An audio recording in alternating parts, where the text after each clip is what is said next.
그냥 마음이 아프겠다고. 뭐가? 어? 덕분에 잘 하러 가가지고 한 사람은 좋은 일로 전역 하는 게 아니니까. 근데 또 나쁘게 돌이켜 생각해 보면은 너무 갑자기 잘 있던 애도 있던 애도 그냥 그렇게 하루아침에 어디론가 가고 없는데 다행이다 생각한다.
서울시 성북구 기름역 오른편에 위치한 하월곡동 88번지, 소위 미아리 텍사스로 불리는 곳에서 나는 알바를 위해 공공미술 프로젝트를 시작하게 되었다.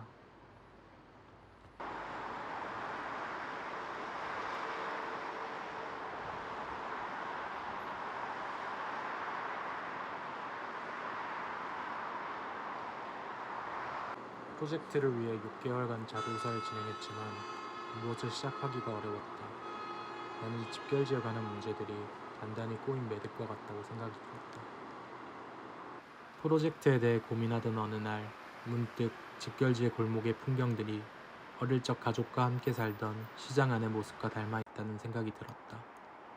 부산에 와서 4번째로 이사간 집, 사람들은 깡통시장이라 부르는 곳, 그 시장 골목 안에 우리 집이 위치해 있었다. 나는 그곳이 시끄럽기보다 다양한 볼거리가 있어서 좋았다. 그 중에서도 제일 좋아하는 것은 집 앞의 김밥집이었다. 학교에서 소풍을 갈 때면 꼭 그 김밥집에서 김밥을 샀다. 노랗고 파란 알록달록한 도시락에 부모님이 싸준 김밥을 들고 온 친구들이 한편으론 부럽기도 했지만 짭조름하면서도 산미가 있는 김밥은 그런 아쉬움을 달래기에 충분했다. 하지만 하얀 스티로폼 봉투와 검은 봉지는 친구들이 볼까봐 재빨리 감추곤 했었다. 그래서 하는 소리 지금. 뭐야? 사주시고 아무 데나 사주시고 그러면 안 된다고. 이거는 뭐예요? 뭐죠? 이거 나온 거 아니죠? 사진 찍는 거 자주 신경 쓰이니까 이따 사무실에서 이야기하고 찍어. 왜냐면 오면 찍으면 안 되지. 미아리 텍사스는 사대문 밖에 위치하던 미아리가 도시가 확장되는 과정에서 생겨났다. 원래는 종로에 위치한 집창촌들이 소위 나비작전이라고 불리는 행정계획에 의해 밀려나면서 지금과 같은 자리에 1960년대부터 형성되었다.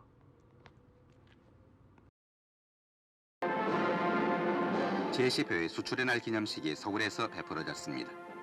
수출의 날은 9년 전 처음으로 수출 1억 달러를 달성한 것을 기념해서 제정한 날인데 올해는 이 예상을 넘어 32억 달러 수출 실적을 기록하게 되었습니다. 1970년대 한국은 경제 성장을 위해 수출을 통한 외화 확보에 주력했다. 박정희 대통령은 수출의 날을 제정하여 수출에 기여한 공헌자들에게 포상을 내렸다. 외화를 버려들여 경제를 성장시키는 것이 국력을 키우는 길이라고 말했다.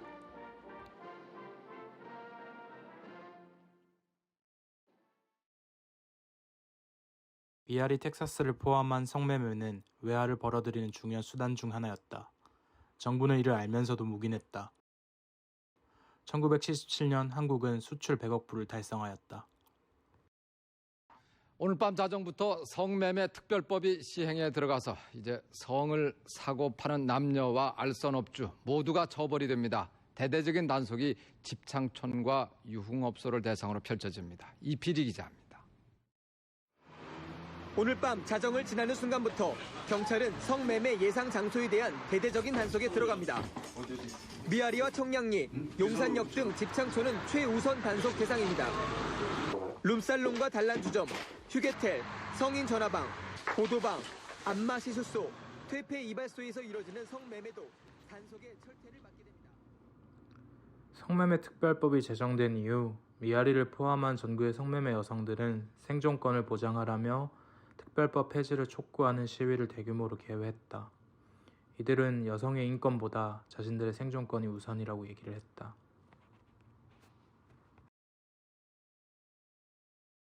강남과 강북의 격차를 해소하기 위한 서울시의 강북개발 청사진이 오늘 발표됐습니다. 성북구의 기름동과 정릉동, 그리고 성동구의 상왕십리동, 은평구의 진관 내외동과 구파발동 등 이 모두 세 군데가 강북 뉴타운으로 개발이 됩니다. 조승원 기자입니다. 성북구 기름 뉴타운은 8개 재개발 구역이 밀집돼 있어 주거 중심형으로 개발됩니다. 난개발이 이루어지지 않도록 2000년대 중반에 들어 서울시는 미아리 인근인 기름역 일대를 포함한 서울시 강북 뉴타운 계획을 발표했다. 이후 미아리 텍사스 주변은 대규모 아파트들이 세워지며 풍경을 다르게 만들었다. 그런데 새롭게 이주해온 아파트 입주자와 미아리 텍사스 사람들 간의 갈등이 발생하기 시작했다. 세입자들은 성북구청에 민원을 넣었고 이후 미아리에는 천막들이 올라가기 시작했다. 이로써 아파트에서 집창촌 내부의 모습이 보이지 않게 되었다.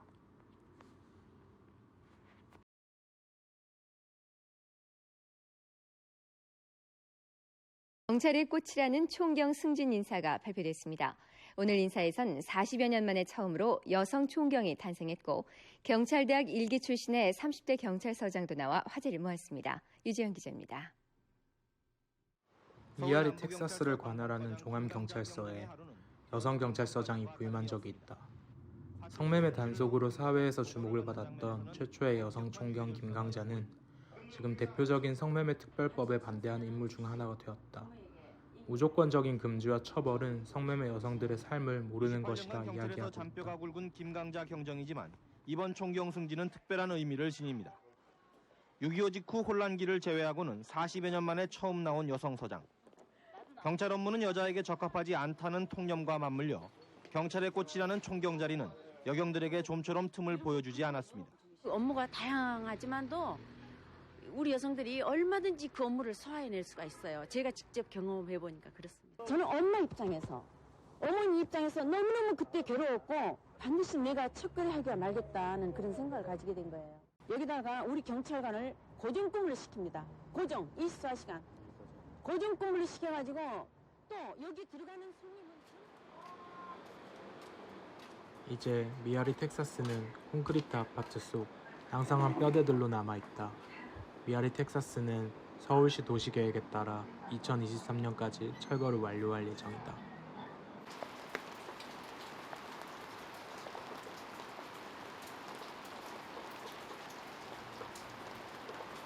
미아리 텍사스 내에 전시 공간이 생겼던 적이 있다. 폐허가 된 지창촌 건물을 개조해 만든 더 텍사스 프로젝트. 텍사스 프로젝트는 2013년부터 2010년까지 운영되었다. 대학때 동기 한 명이 이곳에서 나체로 퍼포먼스를 진행했다는 이야기를 들었다. 이 공간은 한때 미술계에서는 꽤나 유명한 곳이어서 아직도 이 공간을 기억하고 있는 이들이 있다. 더 텍사스 프로젝트는 여러 논문과 학회에 흥미로운 주제로 선택되기도 했다. 이런 공간 예전에 13년도에 있었다고 하던데 혹시 알고 계세요? 네? 몰라요. 미아리 안에 이런 전시장이 있었다고 하거든요. 몰라요. 그런 거 없었는데. 아, 그래요? 13년에도 계셨던 거죠? 아니, 우리 몰라요. 그 시절은. 아, 그래요? 근데 이름은 없었는데. 그래 이게 웃잔단 말이에요? 아, 그래서 혹시 아시는 분 있으시면 근데 이 찾아보세요. 안에가 이런 게 없었는데. 아, 옛날에. 나도 처음 듣는데 그 소리.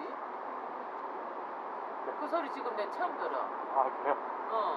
네. 이거 그렇게 오래 있어도 이 안에 어디들 공간 다 안에가 있었다고. 네, 저쪽 안에 있었다고 하더라고요.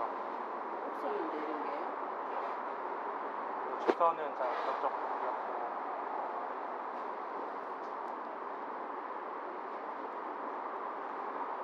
처음 보겠어. 야 이게 있었냐?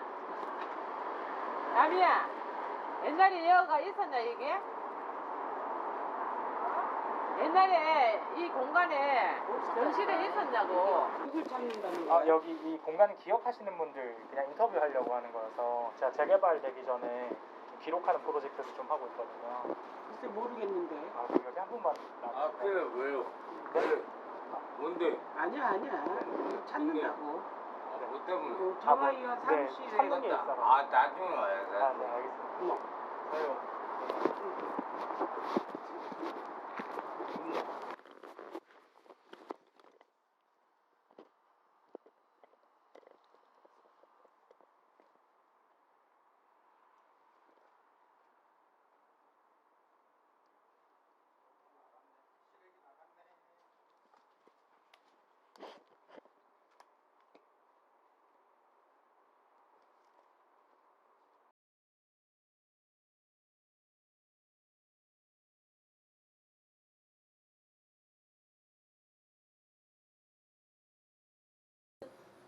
돈을 쉽게 벌기 위해서 그런 어떤 직업을 선택한 여자 자체를 이해 못하겠다 나는. 맞잖아. 루테우테하고 전두환 때는 너무 편했다. 왜냐면은 돌아서면 돈 나고 돌아서면 돈 나고 이래가지고 있잖아.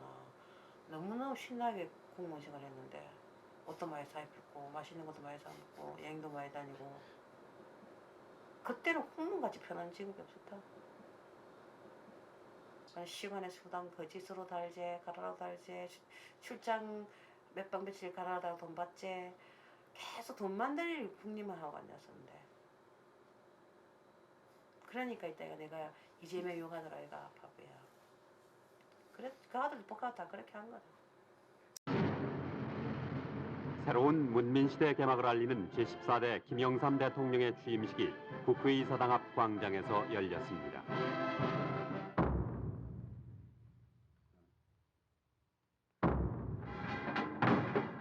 신한국 창조의 태동을 삼천리 강산에 알리면서 다 함께 앞으로 나갈 것을 다짐한 이날 김영삼 대통령은 우리 다시 세계를 향해 힘차게 웅비해 나가자고 신한국 건설을 위한 국민 동참을 호소했습니다.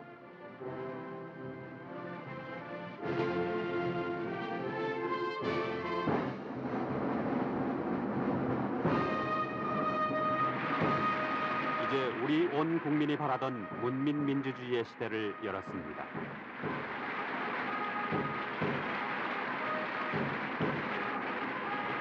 새로운 조국 건설에 대한 시대적 소명을 온몸으로 느낀다고 말한 김영삼 대통령은 취임 선서에서 선서, 나는 헌법을 준수하고 국가를 보위하며 조국의 평화적 통일과 국민의 자유와 복리의 증정 및 민족 문화의 창달에 노력하여 대통령으로서의 직책을 성실히 수행할 것을 국민 앞에 엄숙히 선서합니다. 1993년 2월 25일 대통령 김영삼.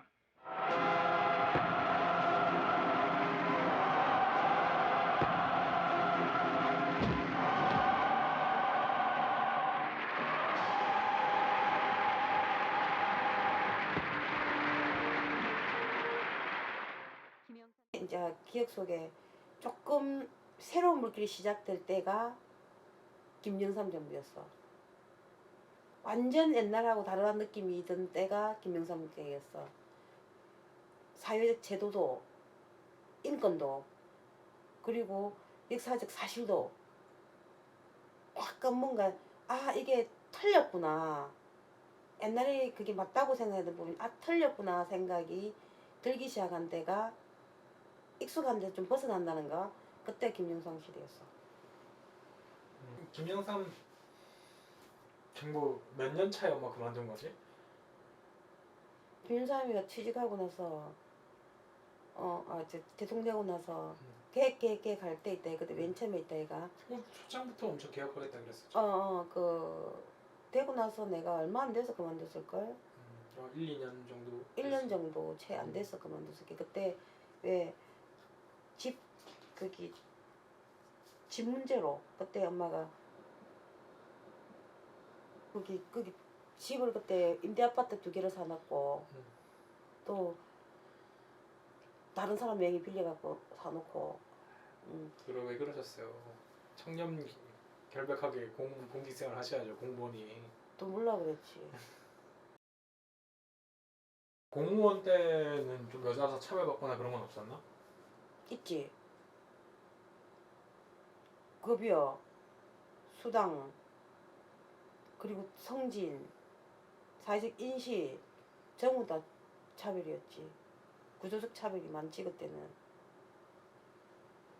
그래서 항상 말만 여성 상위 시대를 만들었는데 여성 상위 시대는 여성 밥상 시대라는 식으로 비하하는 것도 많았고, 말 그대로 제도는 여성을 위하는 것처럼 같이 똑같다고 인정하고 같이 가기 시작하는데, 실제로 남자들의 성인식이 여자애들 인식이 낮기 때문인데 그 싸잡아서 있다 얘가 어느 시대 저거는 이게 여자들 인구 신장가 이렇게 되는데 그렇게 받아들이지를 않는 거야.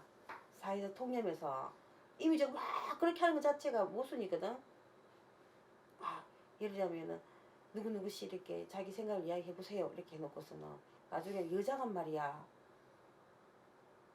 그래고 노동조합당이 그렇게 하더라니까. 그래서 이게 진짜 모순이다 이런 생각을 많이 했지. 제도는 전부 다 하늘에 붕 떠 있는데 실제로 그 제도를 실행하는 그 사람들 수준이 머릿속에까지 안 올라가 있는 거라. 그 김영삼 때 초창기 때 일이었다.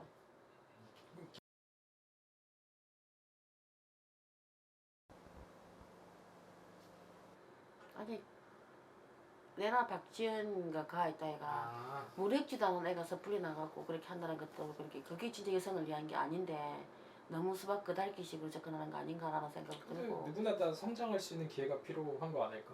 걔도 그런 무르익은 사람들만 정치를 하는 거면 계속 기득권적인 정치만 일어날 텐데. 맞긴 한데 그렇다고 해서 기득권이 잘한 것도 없고 걔가 잘한 것도 없어. 이준석이하고 이제 박지원이 한번 봐봐라. 그런 어떤 부분들도 니는 그러면 거기다 그 아들 찬성하나? 근데 이준석 씨 되게 싫어하지. 박지원은 되게 찬성하는데. 내가 만약에 그럼 이재명이 왜 편을 들었네? 어?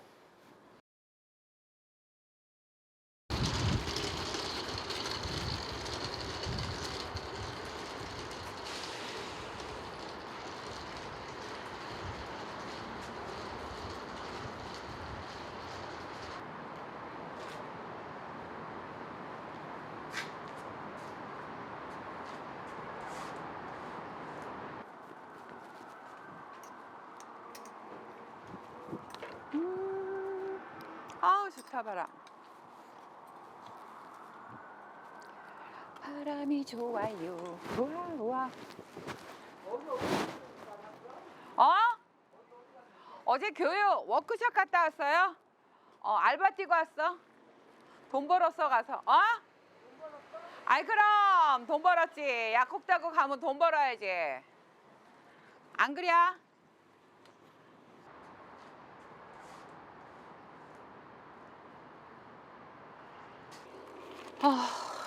여기 2개짜리다. 이거를 하고 15,000원에다가 방수밴드는 얼마나 한 거? 큰 거 작은 거?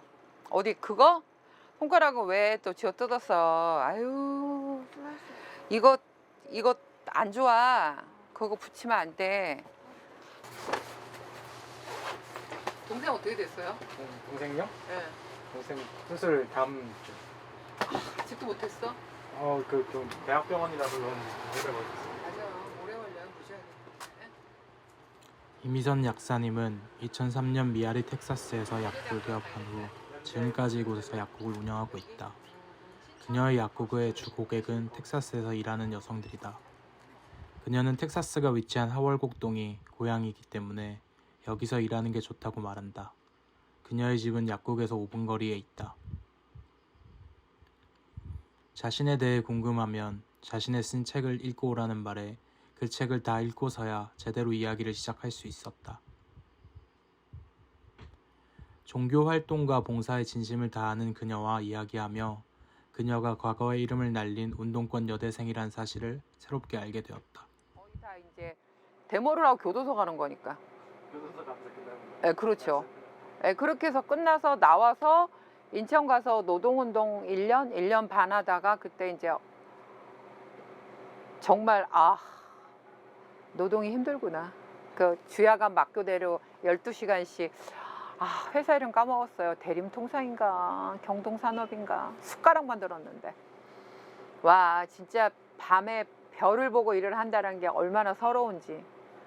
그래서 나는 노동자가 세상에서 가장 위대하다고 생각해요. 그때 내 그리 길지 않았던 그 1년 반의 경험으로. 그러고 나서 이제 허리 다치고 학교 다시 복학하고 결혼하고 아기 낳고 약국하고 이제 그랬죠. 약학과는 선택 왜 하셨어요? 약학과 선택도 이유였어요? 우리 어머니께서 먹고 살라고요. 아주 우리 돌아가신 우리 박양자 여사님의 탁월한 선택이었죠. 아니었으면 어쩔 뻔했어. 난 사실 고대 물리학과 가고 싶었거든요. 물리를 너무 좋아했거든요. 나는 그 고2 때 물리 공부를 하다가 그 물리 어떤 법칙이나 원칙 그 이면에 숨겨져 있는 철학을 봤어요. 너무 재밌더라고요. 정말 판타스틱하더라고요. 그래서 물리를 전공해서 물리학과 교수 되고 싶다. 막 그 생각을 했어요. 그 포기하기 잘했죠. 우리나라에서 여자가 물리학과 교수 되는 건 하늘의 별 따기고 물리학과 교사하는 그것도 어려운 건데 워낙 남자애들이 많고 뽑는 선생은 적고 아무튼 엄마 때문에 약대는 갔고 그리고 워낙 그 세상 사는 거에 관심이 많았어요. 이제 고등학교 때부터 우리 집이 고1 때 쫄딱 망했으니까 그 망한 집을 지켜보면서 뭐 아버지가 뭐 그렇게 잘못한 것도 없고 엄마가 뭐 그렇게 잘못한 것도 없는데 왜 이렇게 망해야 되지? 이 세상 참 불공평하네 막 이런 느낌도 많고 그래서 대학교 들어가자마자 뭐 어디 사회가 공부할 데 없나 이제 막 찾아다녔죠 뭐 쫄래 그래갖고 이제 운동권 서클에 들어갔고 운동하게 됐고 그리고 되게 재밌었어요. 그리고 뭐 지금도 그 시절이 그리울 때가 가끔 있고 뭐 이렇게 뭐 실수 후회 회한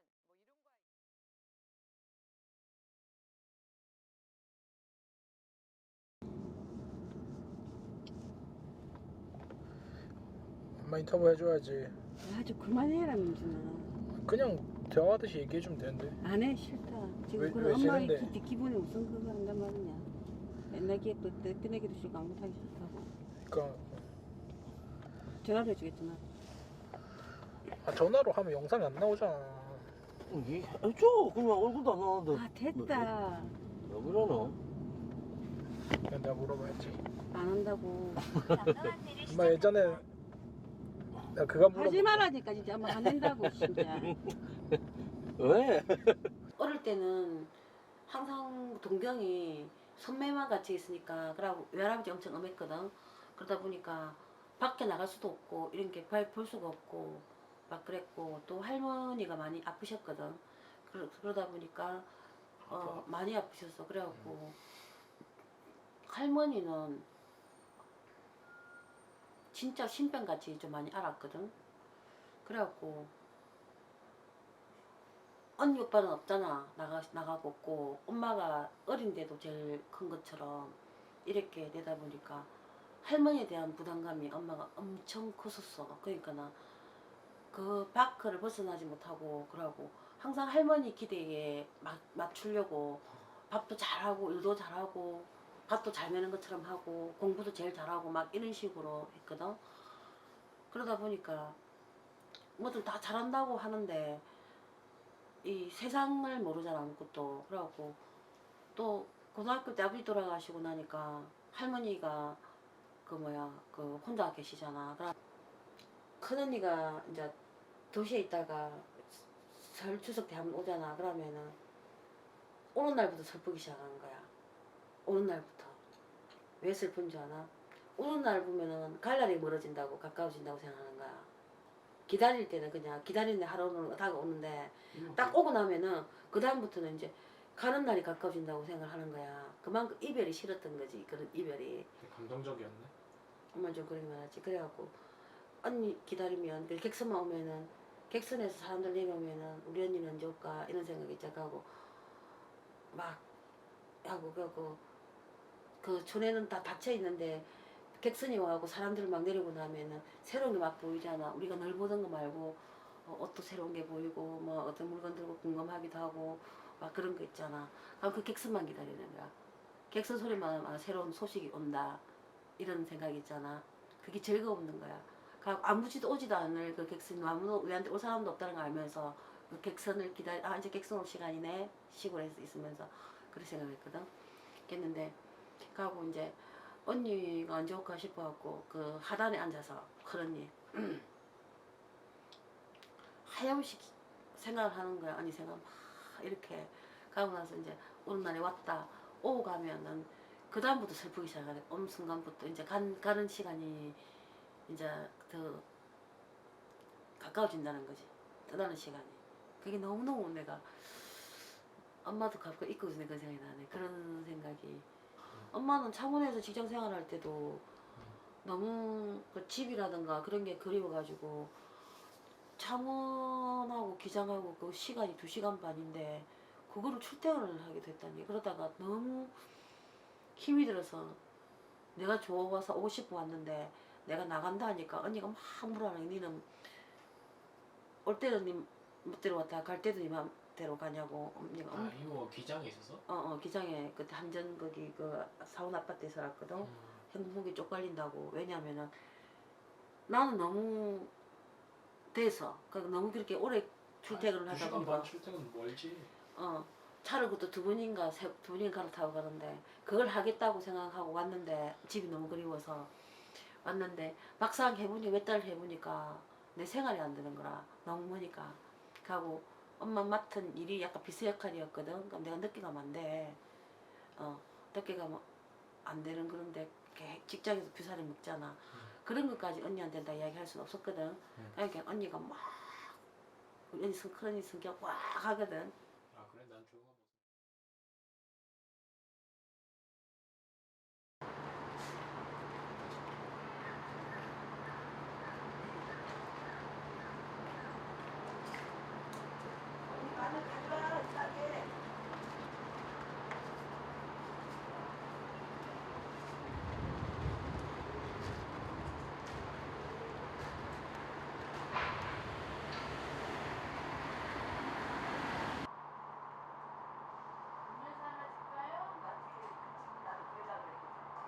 네, 뭐 주시면 감사하죠.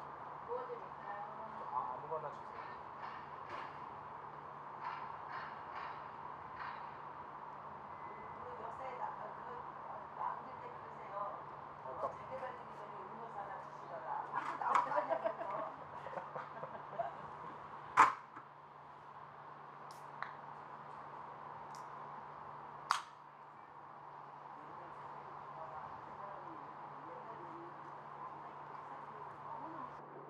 소금 드시기도 하신다는 건 뭐예요? 아빠. 소금 뭐 국을 잘못 껐다든가 뭐 이렇게 저기 하는데 일이 안 된다 그러니까 한 3번씩 집어 먹잖아요. 뭔가 부정 타는 걸 해서. 그렇지. 어릴 때 동네 어르신이 우리 어릴 때니까 막 이 술을 잡수고 저 밑에서부터 막 소리 지르고 올라오시는 거야. 그러면서 우리가 이렇게 쭉 있으면 그때 이렇게 돈을 주는 거야. 돈을. 우리가 마을에 관해서 이제 오빠들이 공부 가르친다고 밤에 저기 했었거든. 막 돈을 주는 거야. 우리 아버지도 술 좀 잡수고 또 내려갔어. 우리 아버지는 왜 술을 안 드실까? 술 드시고 우리도 저렇게 돈 좀 주지. 난 막 그 생각을 했던 거 어릴 때니까 언니. 어릴 때니까 막 부러웠었거든. 아 근데 여기 미아리 와가지고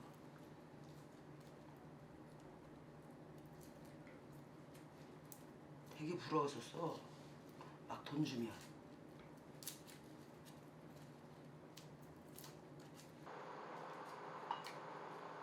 김감자 씨 있을 때도 계셨었어요? 그럼요. 그분 최근에 이제 찾아보다가 원래는 이제 없애야 된다라고 했었는데 입장이 바뀌셨더라고요. 그쵸. 있어야 된다. 이거를. 왜냐면 여기 실정을 알거든. 애들이 뭐 와서 집안 형편에 앉아서 온 애들이 많아. 그리고 또 우리 여기 있는 애들은 그다지 뭐 사치 부리고 막 벌어가지고 이런 애들이 드물고 가정 형편 때문에 온 애들. 나중에는 없애지 말자라는 저기로 바뀌었지. 여성단체? 네네. 여성단체들은 여기 못 들어와. 문도 안 열어줘. 이용을 해먹으려고 하는 애들이 많아. 여성단체가 있으니까 가면 된다, 신고하면 된다 이거. 근데 그걸 노리면 안 돼. 사람이 기본 상식은 가지고 있어야지. 그렇잖아요. 어떤 사람이 살아도 상식은 가지고 있어야 돼. 내가 빌려간 돈은 갚아야 된다. 저 사람도 힘들게 돈을 벌었는데 이런 쟤네들은 아니잖아. 갚지 마. 우리가 하면 신고 때리면 돼. 이런 식으로 가니까 반갑지가 않은 거지. 이쪽 편에서는. 약국은 자주 가세요? 약사님? 그럼요. 자주 가지. 자주 가죠. 약사님 사람 좋으시죠? 네. 옛날 시골 말로 표현하면 알타리 김치 같은 사람? 무슨 뜻이에요? 굉장히 좋잖아요. 막 이렇게 불쌍한 사람도 많이 도와주고 챙겨주고 그냥 묵직하게 왜 한 곳에서 그냥 좋더라고 나는.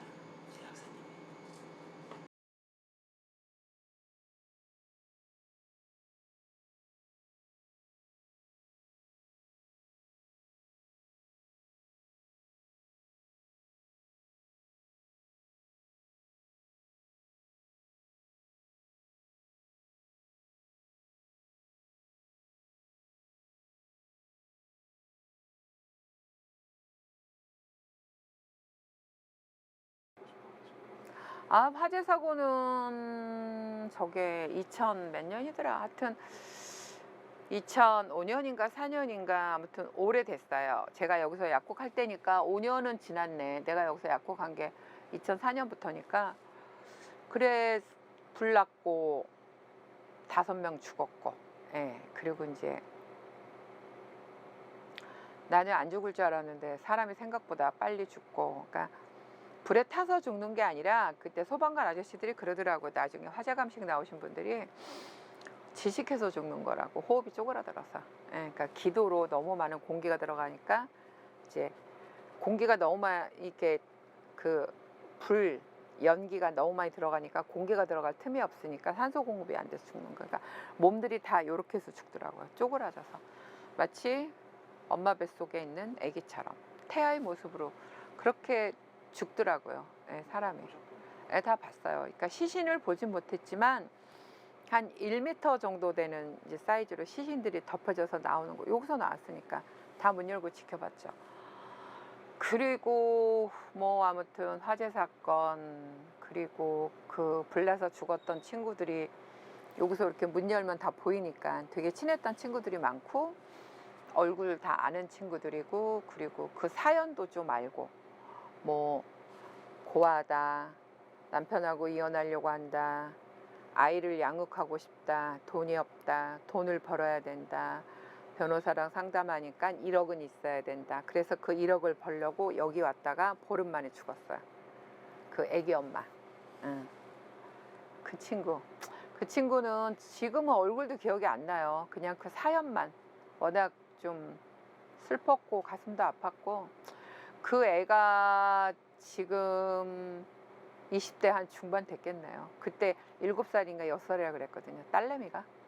그러니까 그게 한 17년 전? 뭐 16년 전이니까 24, 5살 됐겠네.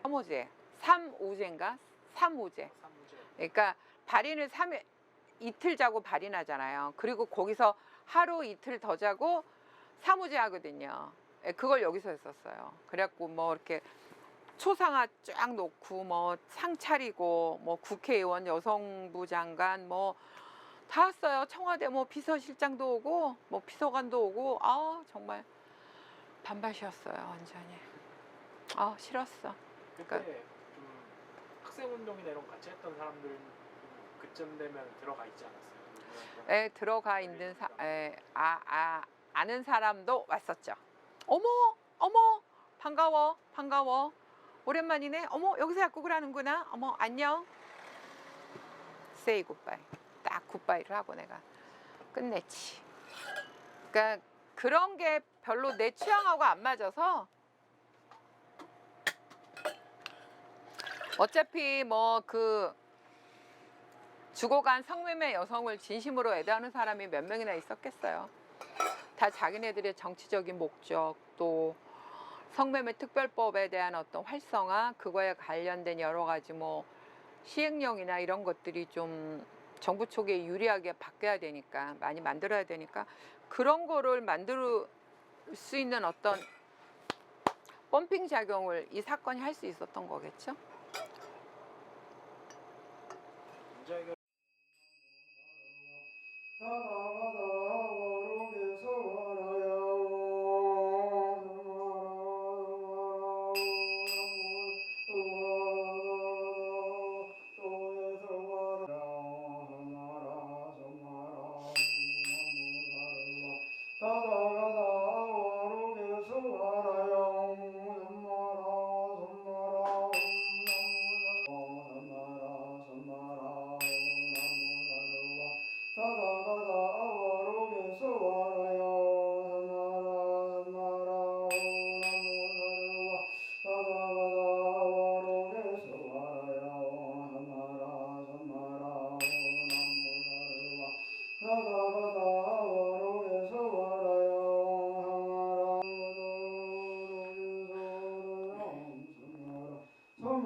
사람이 죽으면 49일 동안 여기 머물다가 49일 후에 49일까지 심판을 받는다 하더나 자기 살아온 어떤 거기 가정 자기 살아온 뒤에 그 날들에 대해서 그러면은 뭐 어떻게 태어날지 어떻게 뭐 사람 말고 다른 동물로 태어나기도 하고 뭐 이렇게 있잖아. 그렇기 때문에 환생 항상 반드시 이 생은 다음 생은 있다 하거든. 거기서 이제 그에 따라서 결과물을 가지고 이제 몸을 받고 태어나는 거야. 이 생이 짧게 살았잖아. 짧게 사는 거는 저 생애 역시도 연결이 되어서 가기 때문에 그만큼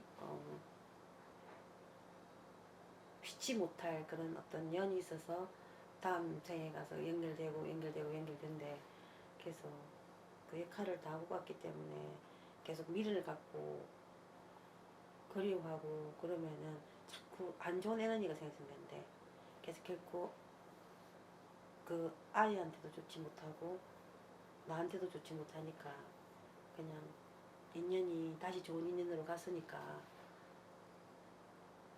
그 애를 위해서라도 그렇게 하면 안 되고 내를 위해서라도 그렇게 하고 우리 식구들을 위해서도 그렇게 하면 안 된다고.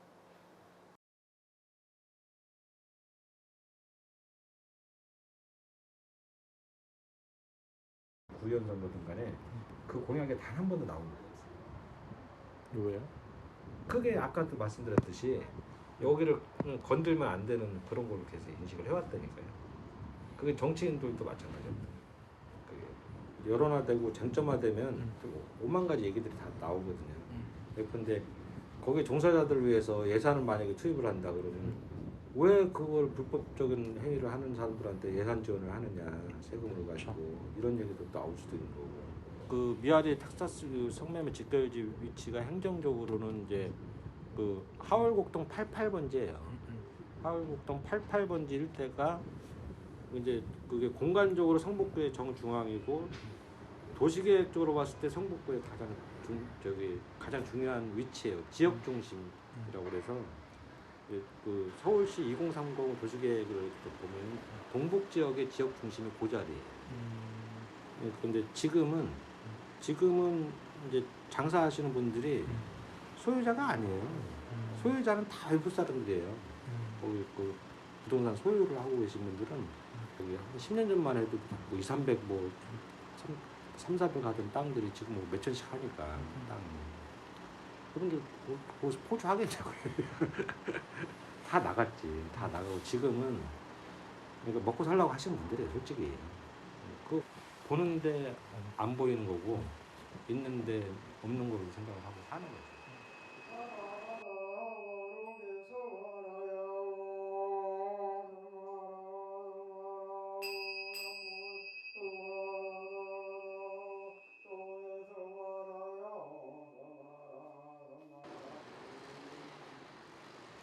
대학교 총학생회장이던 시절에 둘째 동생이 대학교 축제에 놀러 왔었다. 대학을 가지 않아 대학교 축제에 처음 와보는 동생은 자신이 좋아하는 연예인을 볼 수 있다며 좋아했었다. 공연이 끝난 후 나의 친구들과 술을 마시던 자리에서 동생은 문득 이제 자신이 친구들과 너무 멀어진 것 같다고 이야기했다. 대학에 가지 않은 자신은 대학에 간 친구들의 삶을 앞으로는 이해할 수 없을 것이라고 이야기했다. 나는 어떤 말도 할 수 없었다.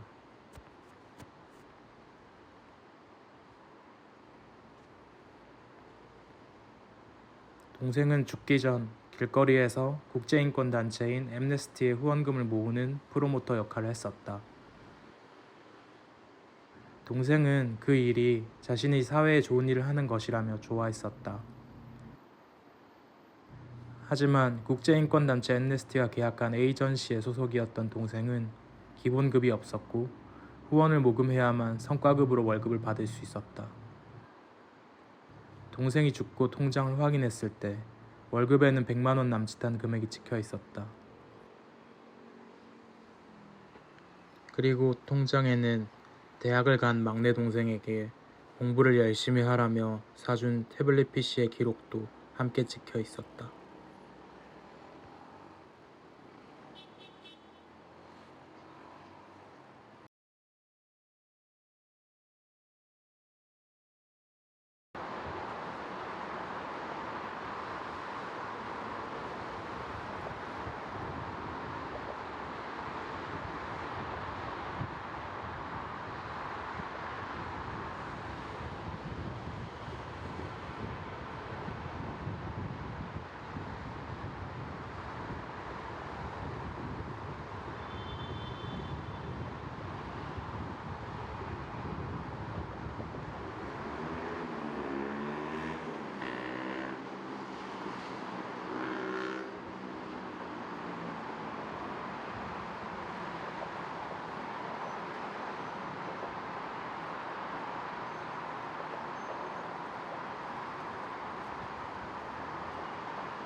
언젠가 나와 가족들의 삶을 돌아보며 주름이라는 말이 생각난 적이 있다. 살아가며 남겨지는 흔적, 내가 원하지 않지만 움푹 패여 남겨지는 것, 필려고 해도 필 수 없는 것. 세상은 우리의 삶에 주름을 아로새긴다.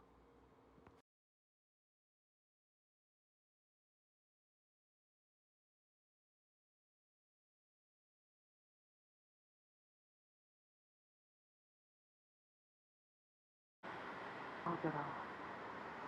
왜? 그냥 궁금한 거 있어가지고. 엄마 예전에 이제 인터뷰 하고 나서 못 물어봐가지고. 왜 뭐해? 엄마 그 토지개발공사 공무원 그만둘 때 제가 김영삼 때문에 그만뒀나? 핑계받을까봐도 웃었고, 뭐, 뭐든 일을 결정할 때는 한 가지로만 안 되잖아. 근데 그 자극적이었던 게, 엄마가 해도 그때 그 공시기과 때문에 수장이 엄청 많았었거든. 수장 많고, 밤에 야간 작업도 엄청 많고 한데, 할머니가 네가 아파하고 병원에 계속 입원하니까, 계속 연속 내고, 막, 하면 이 새끼 데리고 와, 이렇게 엄마 대책이 안 쓰는 거야. 너무 스트레스 받았거든. 그래갖고, 키워야 되겠다고, 그래. 그거 할 때 그게 반반이지. 우린 그날 오래된 것을 버렸고 속이 시원했을 쯤 마주한 우리 마음도 많이 낡아 있구나 알았을 때 아침은 어색하게 밝아왔었지 꽤 좋아했던 기억들도 다 사라져가는데 난 무엇을 바랬던 걸까 나조차 지키지 못했던 맘인데 아직도 난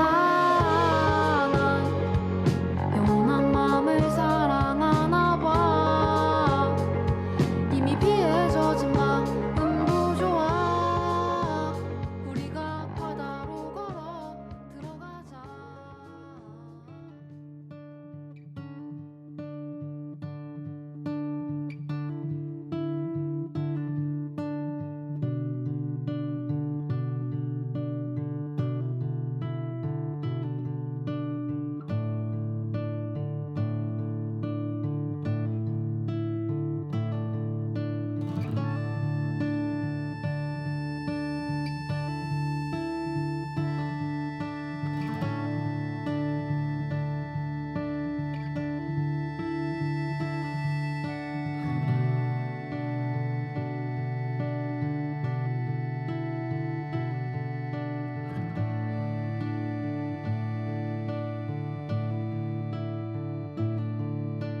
계절은 내 발길을 재촉하듯이 오기가 무섭게 떠나가는구나